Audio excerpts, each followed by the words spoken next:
उसने बहुत सी पिक्स ली तो लास्ट में थक कर राजवीर बोला, हुआ नहीं तुम्हारा, सारी फोटो एक जैसी तो आ रही हैं। इश्की बोली, हाँ सही कहा आपने, क्योंकि आपने सब में एक सी शक्ल बना रखी है, थोड़ा सा तो एक्सप्रेशन को चेंज करिए। राजवीर ने ऑप्शन देते हुए पूछा, तुम्हें मेरे साथ सेल्फी लेनी है या नहीं? वो जैसे कह रहा हो कि अगर उसे फोटो लेनी है तो ले ले और इसी एक्सप्रेशन के साथ ले, वरना ना ले। इश्की भी उसकी बात को समझ गई और वैसे ही फोटो लेने लगी। फोटो लेने के बाद सभी लोग डिनर के लिए गए। कैंप के मैनेजर ने वहां का सारा इंतजाम सबसे अच्छा करवाया था, क्योंकि उसे जैसे ही पता चला कि सिंघानिया फैमिली आ रही है तो उन्हें नाराज करने की जरा सी भी हिम्मत नहीं थी। डिनर होने के बाद सभी सर्कल बनाकर बैठ गए और गेम्स खेलने लगे। आज पूरा परिवार एक साथ था और सभी बहुत ज्यादा ही खुश थे। वहीं दूसरी तरफ तंश ने देव से पूछा, पता चला इश्की कहाँ है? देव बोला, यस सर, बहुत ज्यादा मेहनत करने के बाद मुझे पता चल ही गया कि इश्की मैम सिंघानिया फैमिली के साथ हरिद्वार और ऋषिकेश ट्रिप पर गई हुई हैं। तंश बोला, ट्रिप? वो भी इतने शॉर्ट टाइम में? मुझे सिंघानिया फैमिली कुछ समझ ही नहीं आ रही है। आखिर इश्की का इनसे रिश्ता क्या है? आज सुबह जब तंश सोकर उठा था तब से ही उसका इश्की को देखने का मन कर रहा था, लेकिन उसे पता था कि आज वो शायद ही उसे देख पाएगा, क्योंकि आज संडे था और उसके पास उससे मिलने का कोई बहाना नहीं था। लेकिन फिर भी तंश ने दिमाग लगाकर इश्की की बॉक्सिंग प्रैक्टिस आज करवा दी, जिससे वो उसे देख सके।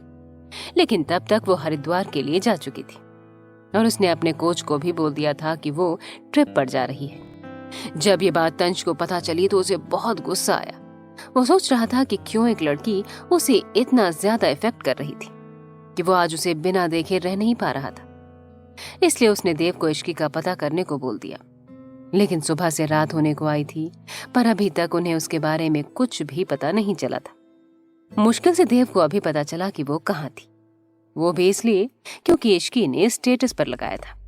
तंश बोला, कैसे भी करके इश्की का सिंघानिया परिवार से क्या लेना देना है ये पता करना होगा, और कब तक वो उस घर में रहने वाली है ये भी, नहीं तो वो हमारे बीच में सबसे बड़ी दीवार है। देव बोला, बट सर मैम मिशा की फ्रेंड है, तो जाहिर सी बात है कि वो सिंघानिया परिवार में जा सकती हैं।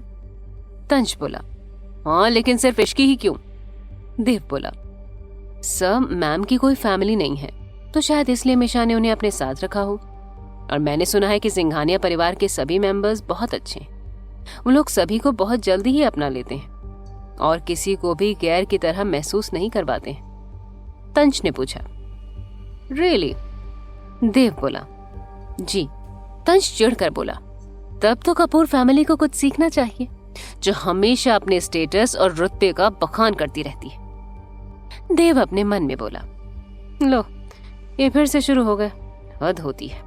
मैंने ऐसा पहला इंसान देखा है जिसे अपनी ही फैमिली से प्रॉब्लम है और उसकी ही बुराई करता रहता है, हमेशा उनसे दूर भागता है, पर फिर भी वो अपनी फैमिली बिजनेस संभालता है। अगर इतनी ही चिढ़ है तो छोड़ दो ये भी।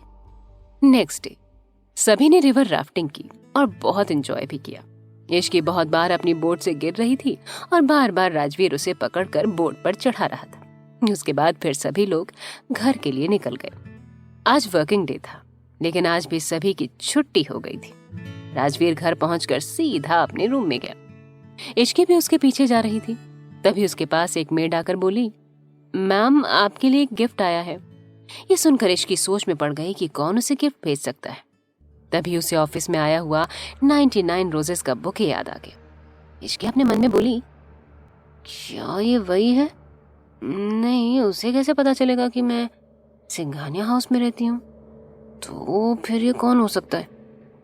इश्की अपने ख्यालों में ही घूम रही थी कि तभी वो मेड आकर बोली, मैम ये लीजिए।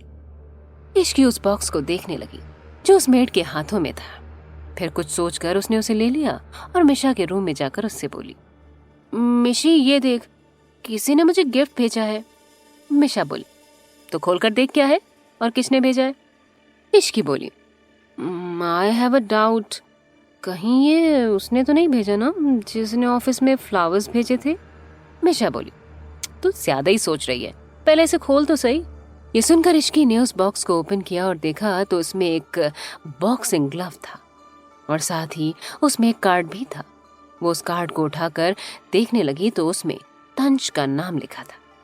ये देखकर इश्की मिशा से बोली, इसे तो मिस्टर कपूर ने भेजा है। मिशा गुस्से से बोली, मैंने कहा था ना, ये तंज जितना सीधा दिखता है उतना है नहीं। देखा, उसने ये भी पता लगवा लिया कि तू कहाँ रहती है। आई एम श्योर कि उसे ये भी पता होगा कि मैं राजवीर सिंघानिया की बहन हूँ। मिशा को गुस्से में देख इश्की उसे शांत करते हुए बोली, मिशी शांत हो जा। ऐसा भी तो हो सकता है कि मिस्टर कपूर ने ये ग्लव्स किसी शॉप पर देखे हो और उन्हें अच्छा लगा हो तो उन्होंने मुझे गिफ्ट कर दिया, या फिर ऑनलाइन देखा हो। कोई और भी तो पॉसिबिलिटी हो सकती है। तो क्यों बार बार उन पर शक करने लग जाती है? मिशा गुस्से से बोली, रियली? मुझे तो समझ ही नहीं आ रहा इश्की कि तेरी अकल कहाँ घास चरने चली गई है, जो तुझे इतनी सी बात दिखाई नहीं दे रही है। अगर तुझे ऐसे ही उस आदमी की तरफदारी करनी है तो तू उसका जिक्र भी मेरे सामने मत किया कर। पता नहीं क्यों पर मुझे वो बिल्कुल भी पसंद नहीं है।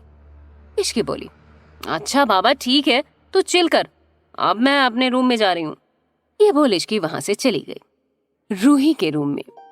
रूही अपने रूम में बैठकर सारी पिक्चर्स देख रही थी।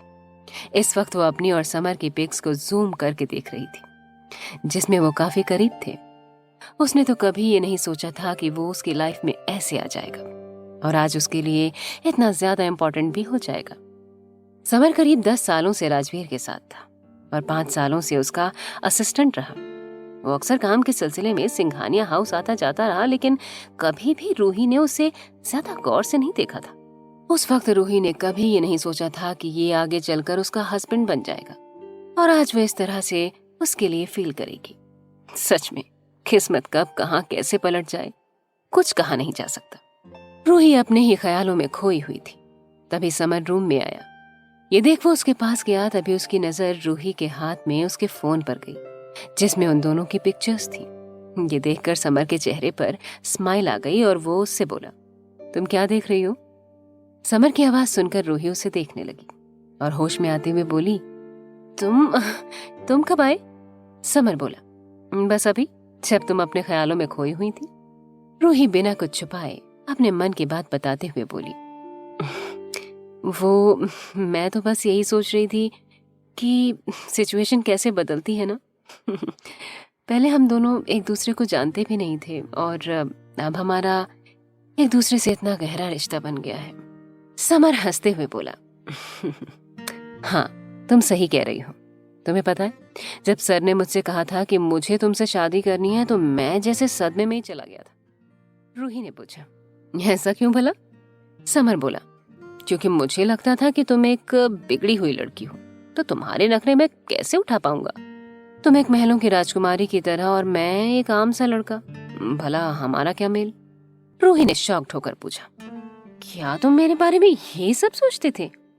समर बोला, हाँ, क्योंकि तब मैंने सिर्फ तुम्हें नखरे करते हुए ही देखा था ना, लेकिन अब मुझे पता चल गया कि तुम जैसी दिखती हो वैसी बिल्कुल नहीं हो, बल्कि तुम्हारी वजह से मुझे भी आज एक फैमिली मिली है जो इतनी प्यारी है। रूही झूठ मूठ का गुस्सा करते हुए बोली, अब तुम्हारी इन बातों का क्या फायदा? तुमने तो मुझे नखरे वाली लड़की का टैग तो दे ही दिया ना। समर को अभी रूही बहुत ही प्यारी लग रही थी और वो भी सोचने लगा कि कैसे उसे हमेशा लगता था कि रूही बस हमेशा नखरे करने वाली लड़की थी और पूरा परिवार भी उसे किसी कांच की बनी गुड़िया की तरह ही रखता था। पर आज जब उसने ये सोचा तो उसे अपनी ही सोच पर हंसी आ गई। जाहिर सी बात थी, रूही सिंघानिया परिवार की बेटी थी, इसलिए उसका इतना नखरा करना तो बनता ही था। और ऊपर से कोई भी परिवार घर की बेटी को राजकुमारी की तरह ही ट्रीट करता है। राजवीर का रूम। राजवीर रूम में कुछ डॉक्यूमेंट्स पढ़ रहा था। इश्की उसके पास आकर अपने सिर को पीट लेती। उसे ऐसा करते हुए देख राजवीर बोला, क्या हुआ है? इश्की बोली, आप अभी कुछ देर पहले ही ट्रेवल करके आए हो और आते ही काम में लग गए। राजवीर सीधे शब्दों में बोला, हाँ तो ट्रिप खत्म तो अब काम तो करना ही होगा ना। फिर वो अपनी बात को आगे बढ़ाते हुए बोला, और हाँ, अब तुम मुझे डिस्टर्ब नहीं करोगी और काम करने से भी नहीं रोकोगी। मैंने ऑलरेडी अपना 1 वीक का कोटा एक पूरे दिन काम न करके पूरा कर दिया, तो अब तुम जाओ और रेस्ट करो। इश्की राजवीर पर ऑलमोस्ट चिल्लाते हुए बोले, सीरियसली? एक पूरा दिन? फॉर योर काइंड इन्फॉर्मेशन, कल की सुबह भी आपने काम किया था और आज भी आते ही लग गए, तो कायदे से आपने दोनों ही दिन अपना काम तो किया ही है। राजवीर उसे इग्नोर करके फिर से अपने काम में बिजी हो गया। इश्की को ऐसे इग्नोर होता देख बहुत तेज का गुस्सा आया और फिर वो राजवीर को जलाने के लिए बोली, आज मिस्टर कपूर ने मेरे लिए गिफ्ट भेजा है। और जैसा कि इश्की ने सोचा था, उसका तीर निशाने पर जा लगा। राजवीर के हाथ जो अभी अपने लैपटॉप के कीबोर्ड पर नाच रहे थे, वो अचानक ही रुक गए और वो उसकी तरफ देखने लगा, जैसे कि पूछ रहा हो कि क्या गिफ्ट है। जैसे ही इश्की ने देखा कि राजवीर ने अपना काम करना बंद कर दिया और वो उसकी तरफ देख रहा था, तो उसके फेस पर एक जंग जीतने वाली मुस्कान आ गई। फिर वो अपने बॉक्सिंग ग्लव्स को दिखाते हुए बोली, ये दिया है मिस्टर कपूर ने, ये कितना अच्छा है ना, मुझे तो ये बहुत ही ज्यादा पसंद आया है और मैं तो अब इसे ही अपनी प्रैक्टिस के टाइम पहनूंगी। अरे नहीं, प्रैक्टिस के टाइम पहनूंगी तो ये खराब भी हो सकते, मैं सीधा उन्हें अपने मैचेस में पहनूंगी। आई एम श्योर कि मेरे लिए लकी साबित होंगे। ये सब सुनकर राजवीर के आईब्रो आपस में कस गई। पता नहीं क्यों, पर अब ये तंज कपूर उससे इफेक्ट कर रहा था, क्योंकि अब वो सिर्फ इश्की को इम्प्रेस करने में नहीं लगा था, बल्कि आज उसने उसके ही घर के अंदर उसकी वाइफ को गिफ्ट भेजा। हाँ, ये बात अलग थी कि उस बेचारे को ये कहाँ पता था कि वो राजवीर की वाइफ थी और वो जाने अनजाने में उससे दुश्मनी मोल ले रहा था। राजवीर अपनी जगह से उठकर इश्की के पास गया और उसके हाथ से वो ग्लव्स छीनकर उसे डस्टबिन में फेंक दिया। इश्की उसके इस रिएक्शन से एकदम शॉक्ड हो गई, क्योंकि उसे लगा ही नहीं था कि वो ऐसा कुछ कर देगा। इश्की गुस्से से राजवीर से बोली, ये क्या किया आपने? वो किसी का गिफ्ट था। राजवीर बोला, तुम्हें किसी के गिफ्ट एक्सेप्ट करने की परमिशन नहीं है। इश्की बोली, व्हाट? कुछ भी, वो इतना अच्छा था। राजवीर ने जवाब दिया, तो मैं तुम्हें दिला दूंगा। और बिना इश्की की बात सुने उसने उसे किस करना स्टार्ट कर दिया। वो एक बार फिर से शॉक थी, लेकिन फिर वो खुश हो गई कि राजवीर ने अपना काम छोड़ उसकी ओर ध्यान दिया और वो भी उसे किस करने लग गई। क्या होगा तंज कपूर का अंजाम? क्या इश्की को इम्प्रेस करना उसे पड़ेगा भारी?